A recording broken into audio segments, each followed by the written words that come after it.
Good morning, my friend. Dr. Lee Warren here with you on Mind Change Monday, and we are going to do some self-brain surgery today. I'm going to teach you and walk you through the foundational procedure of self-brain surgery, the thought biopsy. This is the most important procedure. It's the beginning of all the operations that we can do to change our minds and change our lives. We talked about it in the newsletter yesterday. If you are not getting my newsletter, you are missing out on some very important work and a very great community. It's drleewarren.substack.com, drleewarren.substack.com. It's free.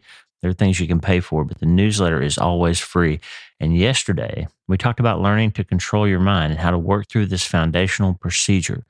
And I've created a free worksheet for you where you can go and kind of work through the steps of learning this discipline of biopsying your thoughts, challenging the ones that aren't true, attacking the ones that are true but need to be refined or modified, and getting rid of and transplanting unhealthy negative thoughts for healthy ones. Learning how to gain control of that battlefield of your mind, as the Bible calls it, taking every thought captive. That's what we're after with the thought biopsy procedure, and we're going to get after it as soon as you answer one question. Hey, are you ready to change your life? If the answer is yes, there's only one rule. You have to change your mind first. And my friend, there's a place where the neuroscience of how your mind works smashes together with faith and everything starts to make sense. Are you ready to change your life? Well, this is the place, Self-Brain Surgery School. I'm Dr. Lee Warren, and this is where we go deep into how we're wired, take control of our thinking, and find real hope. This is where we learn to become healthier, feel better, and be happier. This is where we leave the past behind and transform our minds. This is where we start today. Are you ready? This is your podcast. This is your place. This is your time, my friend. Let's get after it.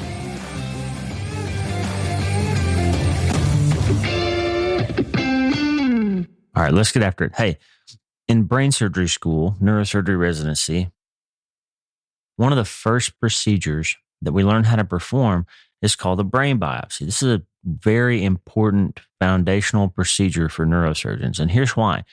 If you come to see me and you've got headaches or some problem, and we do an MRI scan or a CT scan or something like that, and we see a spot that shouldn't be there, something that we don't know what it is, something that's unusual, something that looks scary, we see a spot on the MRI, we don't always know for sure what that spot is. Well, there are some things that are obvious. We know some things that we know exactly what they are. But many times there's a spot that we're not sure about, and we're not even sure if it's causing the symptoms that you're complaining about.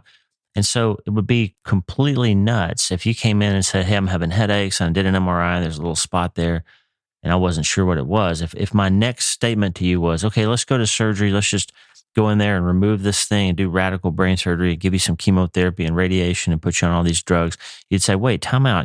Don't you want to know like a little bit more about this spot before you start radically treating it? Don't you want to know what this thing is and understand its nature to decide the best plan before you decide to run off with the insanely invasive reaction to the question of what this spot might be? That you would think that was a little nutty. And if you didn't think so, you would be severely misinformed, and I would be committing malpractice if I just reacted to everything I see on a screen, whether or not I understood what it was. That would be malpractice. And so what we do then is we teach young neurosurgical trainees this procedure of how to go to surgery and in a very minimally invasive way, sometimes under just local anesthesia. We can drill a very tiny hole in the skull, and we can pass a needle using computer guidance very precisely and safely through the brain and get a piece of this tissue. And we can make sure that we take that tissue, send it down to the pathologist, and they tell us exactly what it is. We know exactly what we're dealing with before we perform major surgery, before we go crazy and do radical brain surgery and radiation and chemotherapy and all these harmful things. We want to make sure it's not just a little infection or a little piece of scar or a little piece of white matter. You might have multiple sclerosis or something else. It might be normal. We might have to do nothing. It might have absolutely nothing with your symptoms, and we may not need to do any kind of treatment. Or it might be something that you can just simply take a medicine for to get rid of. So there's a million different things that we could learn from that biopsy, and all of those would help us to refine our response and our strategy for dealing with the issue and trying to help you get better, right? So the reason that we teach the trainees early in their training this simple procedure is that it's simple, but it's also important, and that gives them confidence. So we have this idea that there's something small, a small step that they can take. If they learn it and master it and learn all the steps and learn when and how to apply it safely, that they'll begin to develop confidence that they can then learn bigger things, harder things, more important things, or more sort of elegant things as they go along. They can add more and more complex procedures to the increasingly complex problems that their patients have. And they can learn that they're capable of making sound, strategic, and tactical decisions because they've got a plan. They got a way to attack information and problems with a sound strategy going forward.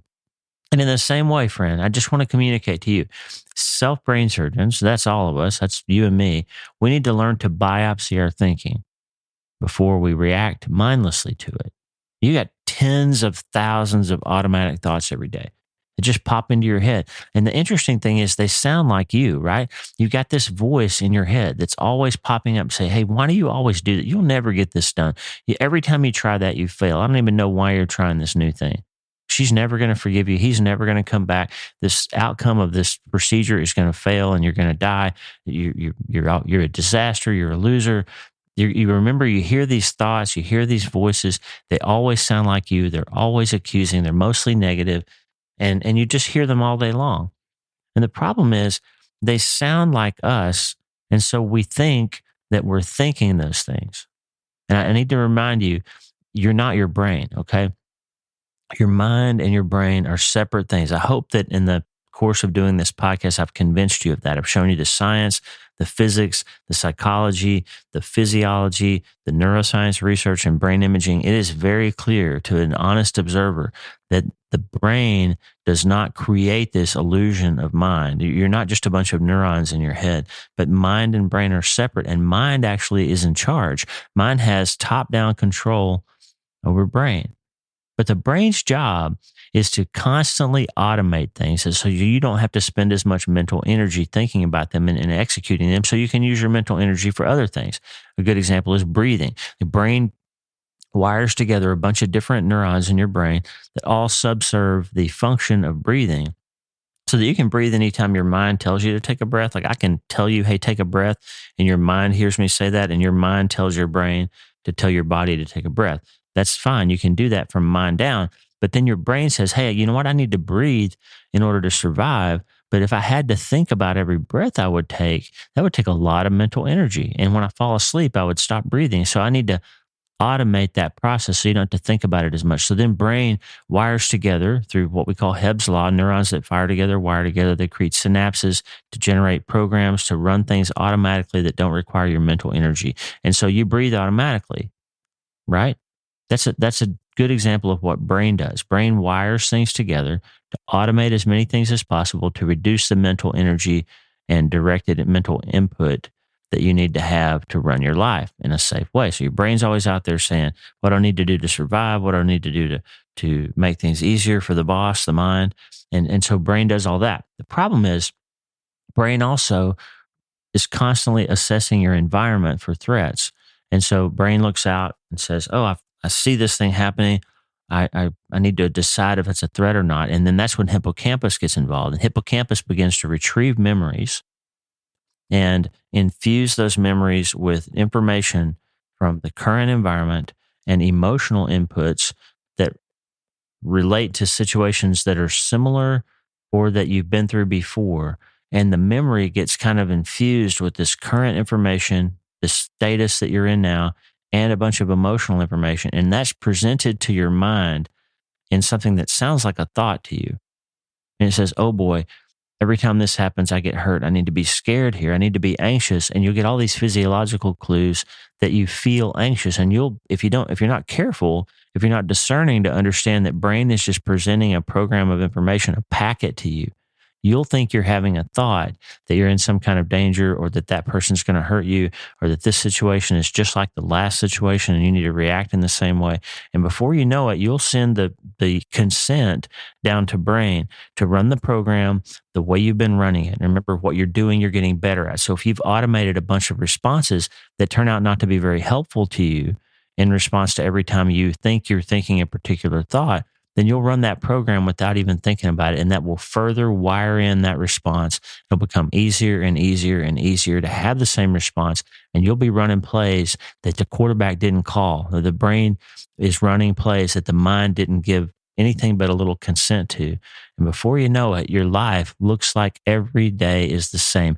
Every thought is the same. It's impossible to make any progress or change. It feels like it's just absolutely insurmountable for you to think that you could change your mind. And the problem is you think that your mind is in charge of all these things, and you think that you're actually hearing these thoughts and running them out. But what you've actually done is you've ceded the throne to brain and programs, and you're not mentally in charge anymore, because you think that those voices in your head are actually your own thoughts when they're really just programs that your brain is running. And so that's what the value and the power of the thought biopsy process is. And I'm going to teach it to you right now. Just a quick word though, before we go any further, I want to remind you about my friend Preston Sprinkle's incredible podcast, Theology in the Raw. Preston is a writer, a podcaster, a theologian, well sought after public speaker, New York Times bestselling author. And he's written a bunch of really challenging books. And his newest one is called Exiles. It's tremendous. But Preston's podcast is a place where he has amazing and diverse guests, and they talk about things in the theological space. And the reason I love Preston so much is every episode challenges me. He's not going to bring a bunch of guests that are all in the same lane and all with the same thought processes and all with the same experiences.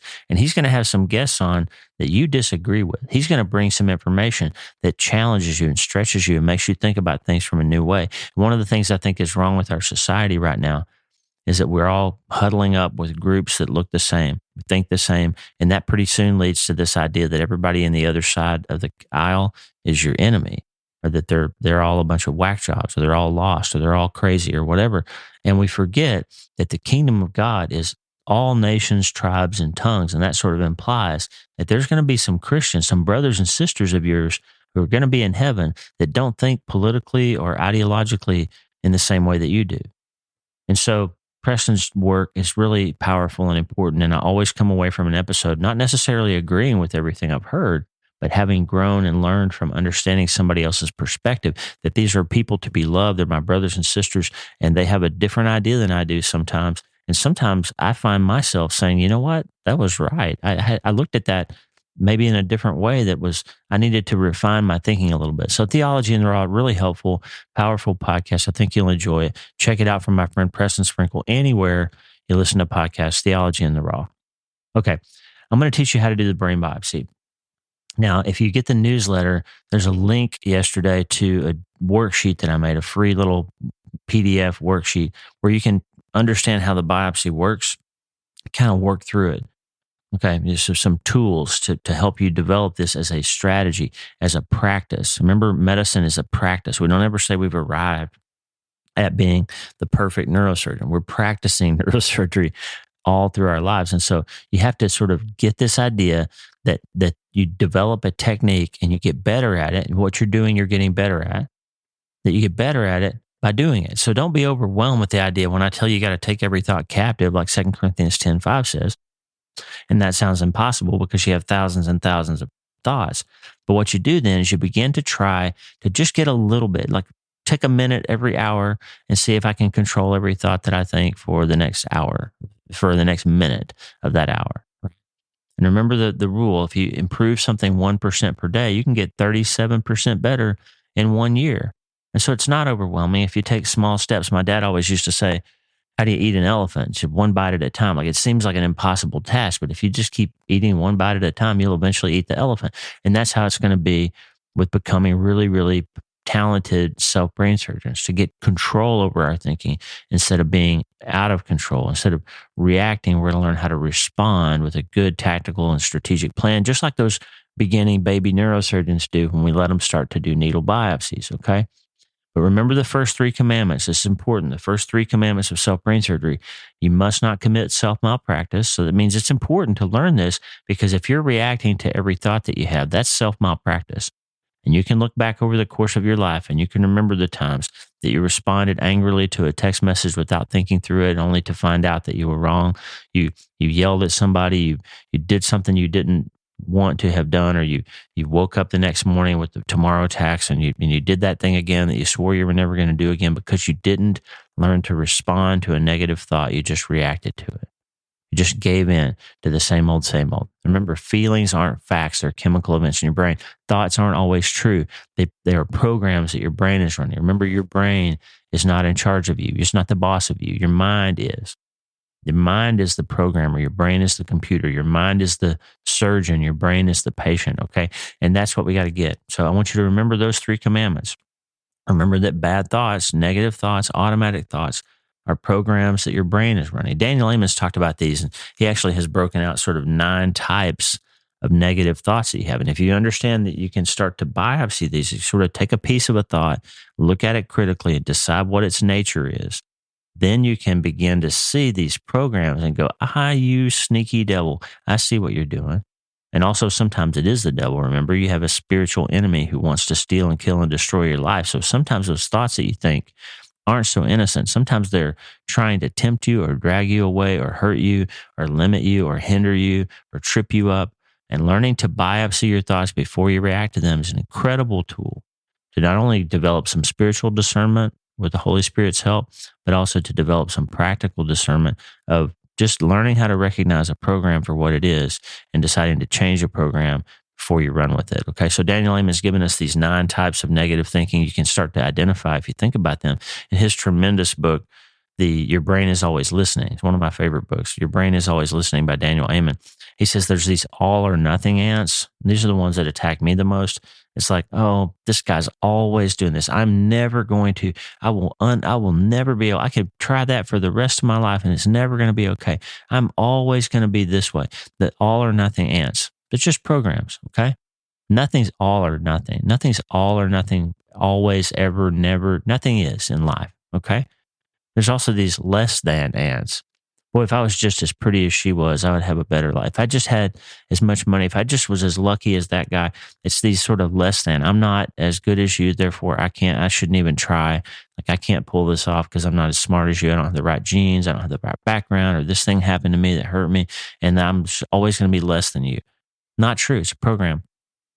Just the bad answer. You look at a situation and you always see the negative. You run the worst case. You always see the downside. Like if your brain is always telling you, yeah, that's not going to work out for me. That doesn't ever work out for me. I'm not going to be able to do that. That's going to be bad for me. I'm not going to be able to pull that off. That's just the bad ant. It's a program. Learn how to recognize it for what it is.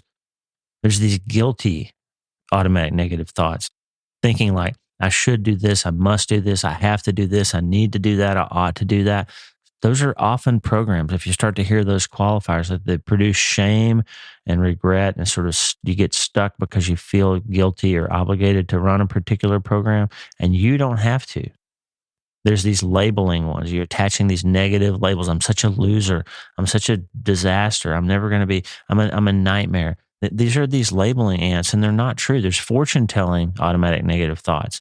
These sort of, oh, if this happens, then that's going to happen, and this always ends up in this situation. I'm going to go down this rabbit trail of what's the worst thing that could happen. And I'll just challenge you, if you start to hear that program, Lisa and I talk about this one a lot. If you hear that worst-case scenario program, just take a second and run a different program called the best case scenario. What's the best thing that could happen? What's a good thing that could result from this situation? Like instead of if I'm going to run the worst case scenario, it's at least fair to also run the best case scenario and then decide what I could do to nudge the outcome towards the best case, right? And then there's these mind reading ones, these negative thoughts that tell you that you can read somebody else's mind. This happens a lot with text messaging. You get a text message that says, I love you, without an exclamation mark. And you say, wait a minute, are they trying to send me a message? They don't love me as much as they did before? Like you reading into somebody else's intention or emotion, even though the actual words didn't say what you're saying that they said, right? You know what I'm saying here? You get this sort of ability that you think you have to understand somebody's motives, that they look at you a certain way. in a room and you decide you build this whole case in your mind for how that look meant that they don't like you or that they are disgusted by you or that they don't love you anymore or they are mad at you or whatever, and you find out later after you've built this whole thing and you spend all this time feeling bad, you find out that they were actually looking past you to somebody else across the room that they just had a fight with or something. Like, you know, these situations happen all the time, right? Where you run with this situation in your brain, you react to it, you cause all kinds of trouble, and they say, what are you talking about? I never looked at you. I was looking at Joe over across the room. I never meant that. I didn't mean that. I just sent it before I was finished with it. Like, you find out that you wasted all this time and mental energy and emotional energy because you listened to a negative program that was never true in the first place. Then there's these if only and if when statements, like, if only I could get this job, then I'll be happy. If only I had more money, I'd be happy. If she would say yes, then I would be happy. If I married this person, then I'll be happy. Like, those are negative thoughts that aren't true because they keep you stuck with this fantasy that you can't move forward until something else happens or somebody else does something. And you can't be happy because somebody else changes. You got to change.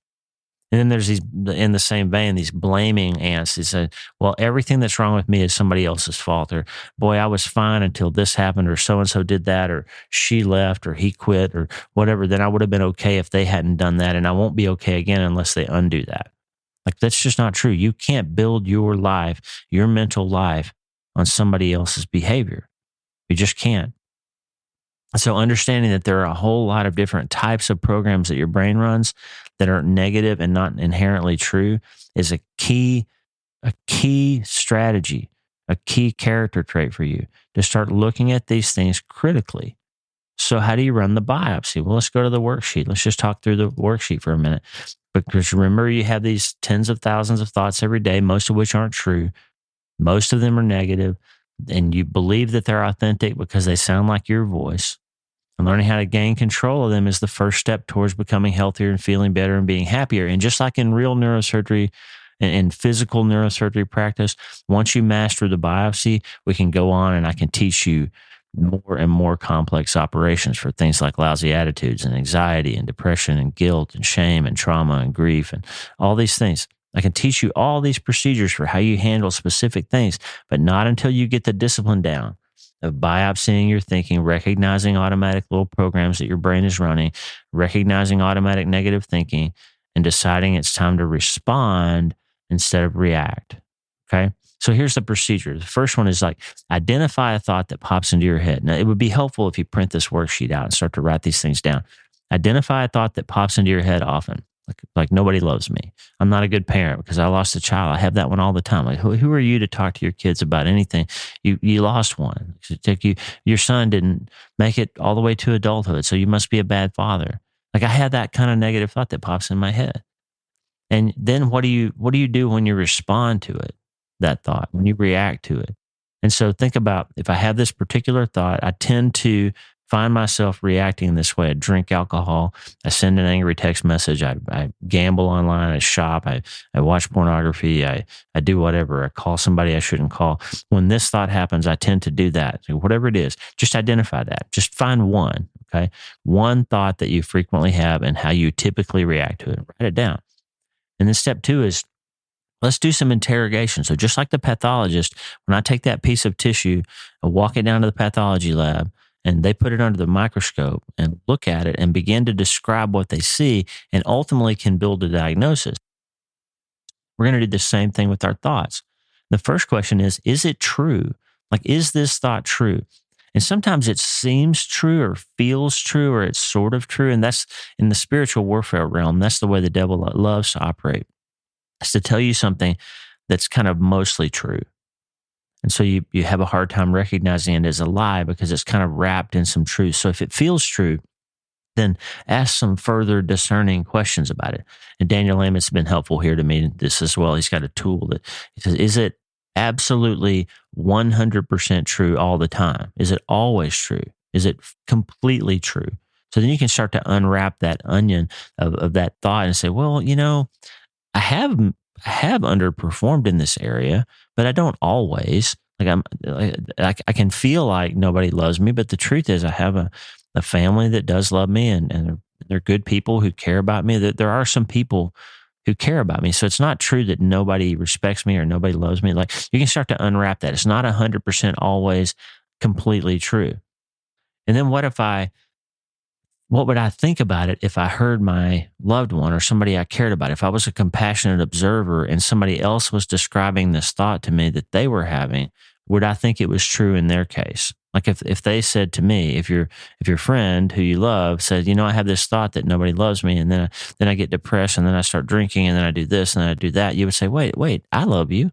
Like, I love you. God loves you. I can name 10 people right now who love you. So if you have a thought and it feels kind of true, then ask further refining questions. Is it always true? Would I think it was true if somebody else was describing it to me?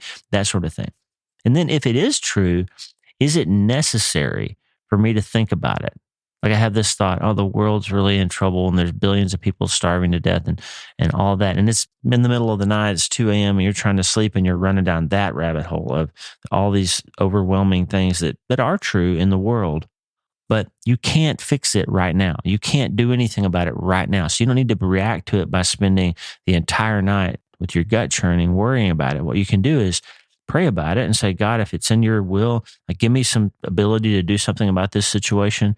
When I wake up rested, I'll make a better decision about it. Like, put something in my path to help me know if this is the work you're calling me to, or a place I can donate some money to, or some way I can help. But now I need to sleep. So please help me change my mind and get this thing that is true, but isn't necessary for me to think about right now. It's not directly in my control. Help me change that so I can think about something more helpful in the moment. That's not to say ignore it or don't do anything about it. It's to say, is it true and is it necessary right now? Is it in your wheelhouse? Is it in your ability to do anything about right now? And if it's not, you need to change your mind right now. Okay? There's something better you can do with your mental energy in this moment with that true but unnecessary thing at this moment. Okay? It's not a value statement. Is it the most appropriate thing for you to be thinking about or reacting to right now? If you don't have control over it and you're not responsible for it, then right now, maybe you need to change your mind. And so then if it is true, this is another one that happens. Sometimes you'll have a true statement that's even necessary for you to think about sometimes. Like, okay, I lost a son and I'm always going to be sad about that. My husband died of glioblastoma. I'm always going to be sad about that. That's true. And it is necessary for you to think about that, to grieve and to work through all that and to recognize the thing that's happened in your life and not ignore it and not deny it. But here's what happens. It's sneaky. You have these follow-on thoughts. This is another way the devil works too, I think, sometimes in spiritual warfare. Like, the devil will give you a thought that is true and it's necessary and it's relevant and it's true. And you'll say, okay, that is true. So then you're disarmed a little bit. You let your guard down. And then the second thought comes in. It's like, oh, I'm always going to be sad because I lost my son. And that means I don't have hope for a bright future. That means I can't ever be happy again. Always going to be depressed. I'm always going to be stuck because that's never going to stop being true. Well, guess what? You just slipped into a stream of follow-on thoughts that continue to need to be biopsied because most of the follow-on thoughts are untrue and they're progressively darker and progressively more harmful to you and will lead you into a place of being stuck or ruminating or guilt or shame or despair or finding yourself feeling like you need to anesthetize your brain. So be very careful in discerning with those follow-on thoughts, okay? That's a place where you can really get in trouble. So you continue to take captive those thoughts, continue to biopsy them, continue to look critically at every follow-on thought, especially if you started with a true one, okay? And then if it is true, is it compassionate or helpful or sometimes even harmful to me or others to think about it? Like, sometimes there's something true. You screwed something up really bad. You lost your family. You went through a bankruptcy, whatever happened. You did actually do that thing 20 years ago. It was really true and it was harmful and it caused all kinds of trouble. But guess what? It's not compassionate for you to sit there and ruminate and think about that. What's compassionate is for you to say, okay, God got me through that. And now I have an opportunity to not be that person anymore, to change my mind, to make some decisions that if I've been given a new family, I'm going to love them and lead them, and I'm going to be faithful, and I'm going to do the right things going forward. I'm going to be on the right side of this thought process. If I've been financially unwise in the past, somehow managed to reconstruct God kind of put me back together, and I'm going to be wise in the future. So rather than sitting there ruminating and stuck, and that's when you find yourself repeating the same old mistakes again, repeating the same old things because you think it's inevitable, you think you can't change, and all of that. So it is true, but it's not compassionate or helpful, and it actually is harmful to think about it. It's time to change your mind and think about something more productive. Like, how can I avoid that happening again? What strategies can I implement to make sure I live out a better story than the one I started with? So I'm refined by it instead of defined by it, right? And then if it's not true, if the thought is untrue, then you just immediately cut it out and transplant it for something better. We're going to have a resource for you soon. I'm going to give you like 20 or 25 scriptures that you can use as the basis for thought transplants. And some switches you can make. Like, this thought is untrue. I'm going to cut it out and replace it with something that is true in this situation for anxiety, depression, fear, sadness, grief, whatever. I'm going to give you that tool soon. But you can find them now. You can go all through the Word. You can use whatever you want. If you're not a believer, you can use Stoic philosophy. You can read widely. You can see how other people have responded to situations, and you can find some better ideas to transplant in your thoughts. I love Scripture because I think it's true, and I think it's helpful, and I think it's how we engage the Holy Spirit to get that power and juice that we need to move through our lives successfully. I use Scripture to transplant for negative thoughts, and it's incredibly helpful. O.S. Hawkins wrote a book called The Promise Code. It's got all these promises in it you could use to grab onto something you need when you have a thought that needs to be emergently transplanted. Okay. It's this idea. Rehab your mind with things that are true. That gives you the tools, a resource, a first aid kit to stick better thoughts in when you're struggling. And that's a powerful way to biopsy your thoughts and begin to move from reaction to response. Okay. So once I've identified a thought that's true, it's necessary, and it needs a response, or I've identified one that's false and needs to be removed and treated with a transplant, then it's time for a more specific self-brain surgery operation. We're going to be teaching those so that we're operating our life only out of what is true and necessary and helpful. And that kind of thinking is a superpower for helping you become healthier and feel better and be happier in all areas of your life. Listen, friend. You can't change your life until you change your mind. If you want to get that 2 Corinthians 10:5 power, that taking captive every thought, if you want to stop conforming to how your brain and the world wants you to think and react and feel, instead transform yourself by the renewing of your mind. If you want to be less anxious and engage that switch in your hippocampus that takes you away from the anxiety and fear and fight, flight, freeze of the amygdala and up towards your cerebral executive networking and the power of thanksgiving and gratitude and better thinking, clearer, more executive thinking, then you can start that by learning how to biopsy your thinking. And this little tool, there's a free link. There's a link in the show notes how you can download it and use it. It's going to be part of our Handbook of Self-Brain Surgery that'll be coming out hopefully next year, late in 25 or early in 26. My next book, the Handbook of Self-Brain Surgery, is going to be full of these operations that you can use to change your mind and change your life. But the most important thing that I want you to remember on this day, on this Mind Change Monday, is that you always have the ability to start today.